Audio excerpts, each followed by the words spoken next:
네, 이항영의 뉴욕 앤 서울입니다. 오늘도 뉴욕 증시, 글로벌 증시에서 시작해서 국내 시장 대응 전략 살펴보겠습니다. 이항영 전문위원 연결돼 있습니다. 위원님 안녕하세요. 네, 안녕하세요. 이항영입니다. 네, 미국은 또 무역 협상에 대해서 이런저런 얘기들이 나오면서 어제는 또 윌버로스 얘기가 나왔던가요? 그러면서 좀 흔들렸던 것 같은데요. 결국은 나스닥은 또 오르면서 끝났습니다. 포인트 좀 잡아주십시오. 네, 말씀하셨던 대로 미국 주시장은 한마디로 혼조권에 마감됐는데요. 실제로 보면 다우는 좀 하락세를 보였고 그렇지만 아주 조금만 하락했고요. 나스닥과 S&P 500은 오히려 좀 상승한 채 마감됐습니다. 실제로 하루 종일 나스닥은 굳건한 모습, 다우 S&P는 좀 왔다 갔다 하는 모습이었는데 오늘 상승 요인도 있었지만 아래로 잡아내리는 그런 요인은 미국의 대표적인 또 강성론자 아닙니까? 미국의 상무부 장관인 윌버로스가 한 매체와 인터뷰를 했는데 거기서 질문이 이런 질문이 나왔습니다. 미국과 중국의 협상에 관해서 여러 가지 복잡한 좀 서로 상반된 의견, 뉴스가 많이 나오고 있고요. 대통령도 좀 어찌 보면 질문은 그렇지만 이랬다 저랬다는 시각인데 어떻게 되냐라고 질문했더니 상무장관 직접 한 얘기가 이런 얘기를 하고 있습니다.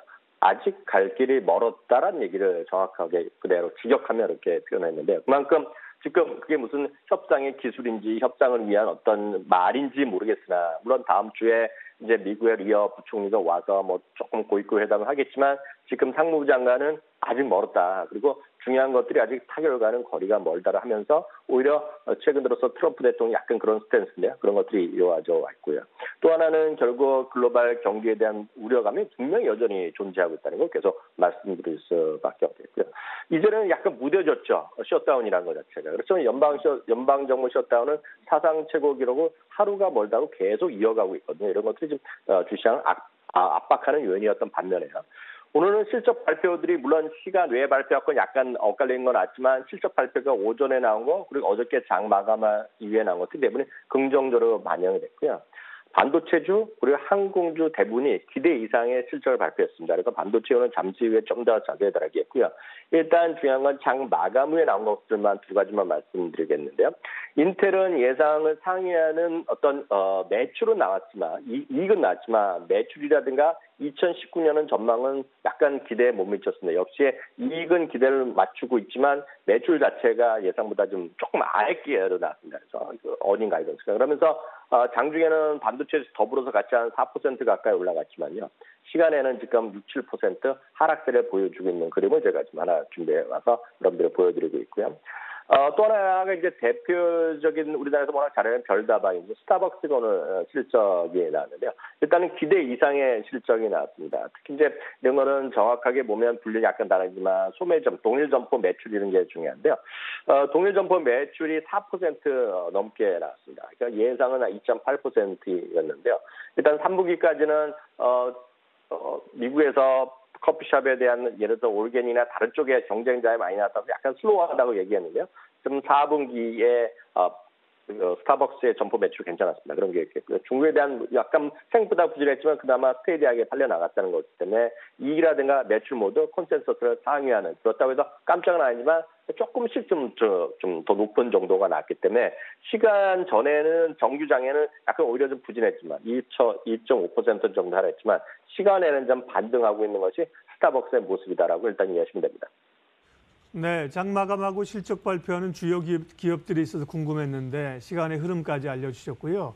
앞서 반도체 얘기 좀 하신다고 했습니다. 뉴욕 증시에서 반도체 업쟁들이 강했군요. 그래서 나스닥이 오른 거면 국내 반도체 업쟁들도 삼성전자나 하이닉스나 요즘 실적은 안 좋지만 수급에서 탄력을 좀 받고 있거든요. 도움이 좀 될 수 있겠네요. 네, 맞습니다. 오늘 사실은 반도체 위기가 미국 주시장 설명할 때 제가 봤을 때는 90% 이상 여기에 집중해도 된다라고 생각하기 때문에 따로 뽑아서 제가 답변을 드리는데요. 결론적으로 보면 반도체 주식을 나타내는 업종 지수도 있겠고요. 그리고 ETF도 서너 개가 있는데 대표적인 것이 필라델피아 반도체 지수가 있습니다. 그래서 ETF SOXX라는 건데 화면 한번 준비해봤는데요. 5.8%가 올라갔는데요. 지금 이 반도체를 속해 있는 게 한 30개 종목인데 퀄컴을 제외하고는 대부분 다 올랐습니다. 그리고 약간 통계마다 약간 다르지만 어찌되었건 10년 정도 만에 최고의 상승률 오늘 지수가 6.6% 가까이 올라간 그림을 보여드렸는데요. 이런 거죠. 자일링스라는 기업 많이 들어보셨을 텐데 자일링스 그리고 자일링스랑 이제 비메모리 반도체 설계 제조 뭐 이런 쪽 회사가 되겠고요. 램 리서치라든가 테러다임 같은 경우는 대표적인 반도체 장비 회사들인데 이런 것들이 오늘 이런 것 포함해서 대여섯 개의 반도체 기업이 실적을 발표했는데요. 전부 다 실적을 좋게 발표했습니다. 어저께 장마감 이후 오늘 장전에 발표한 기업들인데 이게 대부분이 실적을 좋게 넘는 실적 발표면서 제가 그래프를 짧게 빨리 보여드리겠는데요. 자일링스가 18%가 오늘 주가를 급등했습니다. 램 리서치도 15% 넘는 16% 가까운 주가에 급등하는 모습을 보여줬고요. 이걸 기술적으로 보는 분들의 입장에서 보면 저항 영역 차트 입장에서 보더라도 대부분이 그 라인 어떤 선을 넘는 모습을 보여드렸는데 이것 자체가 중요한 것도 있겠으나 지금부터 제가 말씀드린 걸 좀 이해하시면 좋겠는데 그럼 도대체 오늘 이 주식들이 왜 올라갔는지 그거 궁금하실 텐데요. 이걸 저도 다 찾아보면 일관되게 똑같이 평가하는 부분들이 있습니다. 이 부분이 핵심이 되겠는데요. SK하이닉스 어떻게 실적을 발표했지 않습니까? 말씀하셨던 대로 실적은 별로 재미없는데 최근에 삼성전자 꾸준하게 외국인이 싸고 있고요. SK하이닉스 어저께 주가 좀 올라가는 모습을 보여줬는데 어저께 IR에서 뭐라고 했는지 기억하셔야 되겠고요. 어저께 특히 주목할 만한 것은 한국은행 이주열 총재가 어떤 코멘트를 했는지를 보셔야 되겠는데요. 물론 하는 총재는 이제 반도체 어떤 SK하이닉스에 관해서 얘기하는 건 아니지만 반도체 수출 부진 우리나라 경기에 대해서 얘기하고 있는데요. SK하이닉스 그리고 이주열 한전에 똑같이 얘기한 거가 상반기까지는 반도체가 부진하겠으나 하반기에는 회복할 것으로 기대된다는 얘기를 했거든요. 두 군데가 한 명은 개인이 얘기한 거고 하나는 한국은행 총재 얘기한 거지만 똑같은 얘기하고 있는데 흥미로운 거는 이 멘트가 미국의 대부분의 언론에서 금융 관련 언론에서 대부분 이 두 멘트를 오늘 반도체 주식의 상승 요인을 잡고 있습니다. 그만큼 한국의 삼성전자, SK하이닉스의 과거의 실적 중요하겠고 상반기도 중요하겠지만 물론 긍정적으로 보는 사람들 입장이지만 하반기에 대한 기대감으로 지금 주가는 올랐고 역시 그 한국에 대한 포인트가 미국 시장을 좀 끌어올리는 요인이었다라고 중요한 요인이었다고 일단 이해하셔야 되겠고요. 그러면 그것을 한국 주식에 대한 평가 이런 걸 같이 한번 보시면 이렇게 보셔야 되겠습니다. 증시 전문가들, 즉 애널리스트는 다 지금 부정적으로 보고 있는 게 사실인데요. 실제로 그보다는 회사 측 실무에 있는 사람들의 의견이 좀 더 먹히고 있다라고 보셔야 되겠고요. 또 하나는 작년 하반기에 지나치게 주가 조정했죠. 삼성전자도 마찬가지, SK하이닉스 마찬가지. 특히 마이크론 테크놀로지는 3대 미국의 전 세계 메모리 반도체의 3대 회사 아닙니까? 삼성전자, SK하이닉스 아닌데요. 50% 주가가 떨어졌단 말이죠. 그래서 기본적으로 당분간은 미국보다는 한국 반도체 기업에 대한 그런 평가에 따라서 미국 주식이 오히려 종속적으로 움직이는 그 정도로 보셔야 되겠고요. 늘 말씀드리지만 펀더멘탈이 어떻게 부진하고 그렇지만 다 떠나서 삼성전자, SK는 여전히 한 주라도 갖고 가자라는 생각 여전히 저는 갖고 있고요. 이것은 계속 말씀드리지만 글로벌 이머징 마켓에 대한 수요, 한국 시장이 살아날 때 대표적인 주자 삼성전자, SK하이닉스가 없으면 당장은 마음이 아플지 모르고 불안할지 모르겠으나 기본적으로 대한민국에서 주식을 하신다 그러면 기본적으로 갖고 가셔야 될 주식이라는 것은 늘 똑같이 말씀드립니다. 네, 종목 이야기입니다. 뉴욕 증시 특징주, 우리 증시 또 연관된 기업 찾는 특징주 크로스입니다. 어떤 기업입니까?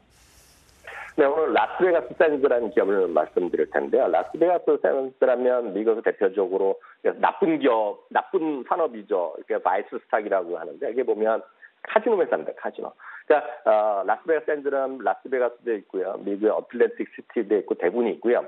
아마 우리나라 분들이 아마 여기를 가보신 분 많으실 거고 뉴스로는 다 보셨죠. 싱가포르의 마리나 베이 샌즈 아실 텐데요. 거기도 바로 이게 라스베가스 샌즈 회사가 되겠고요. 마카오의 베네치안 호텔도 있는데요.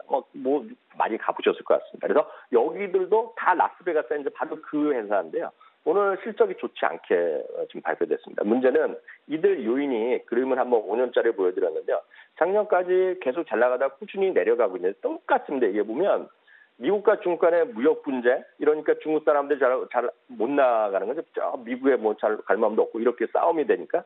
그리고 중국인들의 중국 경기 둔화가 인해서 예상보다 부진한 실적이 나왔다는 거죠. 그래서 이것들이 저는 대한민국이나 아시아에 있는 이런 마카오에 진출한 카지노 회사들이 다 똑같다라고 보고 있습니다.